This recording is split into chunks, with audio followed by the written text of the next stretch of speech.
For years, I have been hearing that the Philippines has its own version of Venice where waterways and bridges, instead of roads, characterize the place just like its European counterpart. This description has captured my imagination and dream. As we neared the place, I was struck by the natural and unadulterated beauty of other islands such as Sibutu, Tumindao, Sipangkot, and Omapuy. Their white beaches look like refined sugar. I was told that these islands' coral reefs stretch into Darbel Bay in Malaysia. Millions of years ago, these coral reefs formed the ancient land bridge that connected the Philippines to Asia. It served as a highway of the earlier animal migrations into the Philippines. The monkey, flying lemur, civet, boar and tarsier took this route into the country. The sheer beauty of the town center sitting right in the middle of the coral reefs with its natural waterways is simply beyond description. The romantic wooden walks and bridges crisscrossing the waterways are, definitely, no match to the marbles and granites of San Marco Cathedral, piazzas and palaces of its European counterpart. But Sitankai's natural beauty and environs speak not of human handiwork but of God's.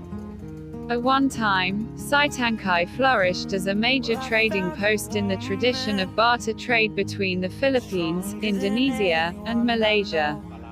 While it still remains a commercial hub for all the nearby islands and islets, it no longer has the zest and dynamism of international barter trading, because of arbitrary borders and regulations imposed on peoples who, since time immemorial, have actually known no borders except the capability of the boats. Well, Sitangkai is the southernmost municipality of the Philippines and on a clear day one sees in the horizon the mountains of Sabah, Malaysia. The place is enchanted and the people that inhabit the place are very friendly, peaceful and equally enchanting.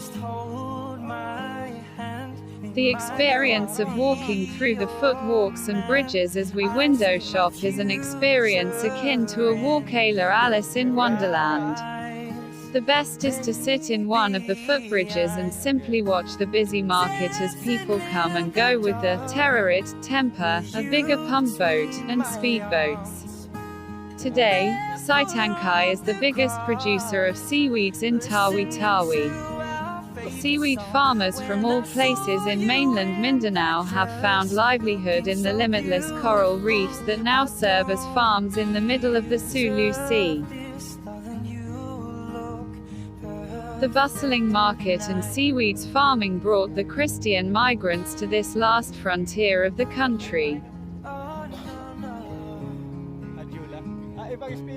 The increasing demand for seaweeds worldwide and the months of good price for seaweeds have provided the occasion for the few seaweed farmers.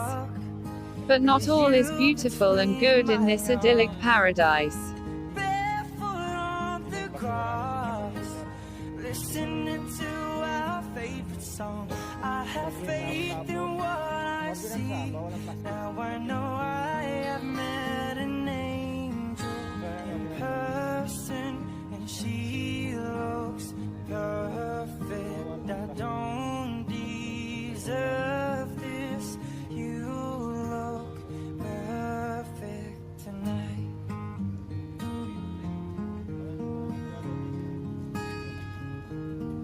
Comes the low tide, the ugly face of Sitangkai is revealed.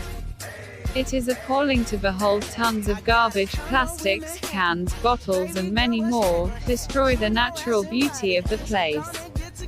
People throw the garbage into the waterways and this has been going on for years. At the beginning, they thought that the garbage would be washed away during the night or early morning when the high tide comes and they could begin a new day with a clean environment. But the fruits of this bad habit have come back to haunt them with a vengeance. to make the place reclaim the title, Venice of the South. Everyone, and hopefully with the leadership of the local government unit, will have to embark on a huge environmental cleanup of the canals and waterways that are the pride of Sitangkai and the province.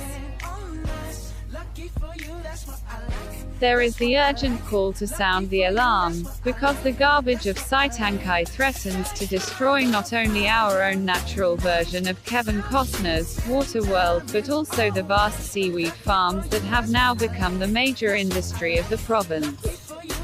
Sitangkai is a tiny settlement, which is barely 1 square kilometer in size. With the political will of the LGU and the cooperation of its inhabitants, the urgent N. Talking to some leaders in the community during my brief stay in the place, I was informed that the cleaning of the waterways was done before though not sustained. There are no ifs and buts, we need to respond quickly and thoroughly, with all our strength and will, to the impending environmental catastrophe that menaces the destruction of this paradise in the middle of the Sulu Sea. The other urgent concern in the place is the fast disappearance of the mangroves. The ARMMDENR and the provincial leadership have to assist the LGU in Sitangkai in this great challenge of environmental cleanup and rehabilitation of the mangroves. At the same time, the environment is not only the concern and responsibility of the ARMM, the province and the LGU.